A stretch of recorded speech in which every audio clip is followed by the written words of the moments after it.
सदक़ल्लाहुल अलीयुल अज़ीम। मुख़्तसर इहा ॻाल्हि त रब पाक पंहिंजे मुस्तफ़ा करीम जे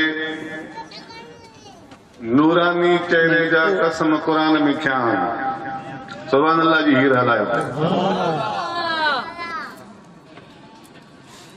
नबी पाक सोने जा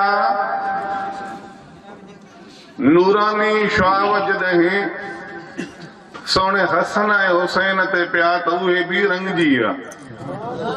तकरीर करण न आयो आहियां, बस 2-2.5 मिंट फ़क़त शमूलियत। हदीस पाक में अचे थो पियो इशा जी नमाज़ नबी पाक सोने पढ़ाई, सलाम फेरियूं त नबी पाक जे झोल में हज़रत हसन ऐं हुसैन वेही रहा। काफ़ी देर ताईं सोनो हसन ऐं हुसैन वेठा रहा। सहाबा अर्ज़ कयो त सोना हुकुम कयो त इन्हनि शहज़ादनि खे असां घर छॾे अचूं। अम्मा फातिमा ज़हरा इंतज़ार में हूंदी, परेशान न थी पवे। झट खां बाद में मुंहिंजे सुहिणे मुस्तफ़ा करीम हीअ वराणी ॾिनी त इन ॻाल्हि जो बंदोबस्त रब पाण अर्शन तो करे छॾियो आहे। उन खां बाद में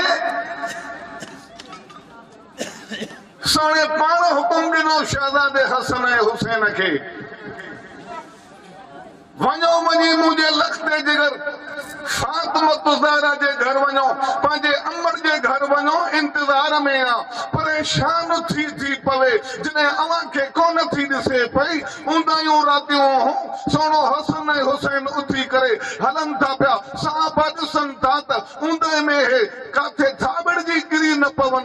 रब्बे काइनात जो कसम आहे, जॾहिं अञा ॿाहिरि ई विख मस विधऊं त आसमाननि खां चमकंदड़ सितारो हेठि लंदो थो अचे पियो। उहो अचे हिन करे थो त पाक मोहम्मद करीम जे इन्हनि ॿिन्ही गुलनि हसन ऐं हुसैन जे ख़िदमत जे लाइ पंहिंजो तो नूर तो पेश करण अचे थो पियो। आयो हेठि सितारो, उते रोशनी देखो। जैसी हसन ऐं हुसैन घर नथा पुॼनि, इहो सितारो बराबरि रोशनी ॾींदो थो रहे पियो। ओड़ो क़ुरान थो चवे पियो त वज़ुहा वल्लैल इज़ा सजा।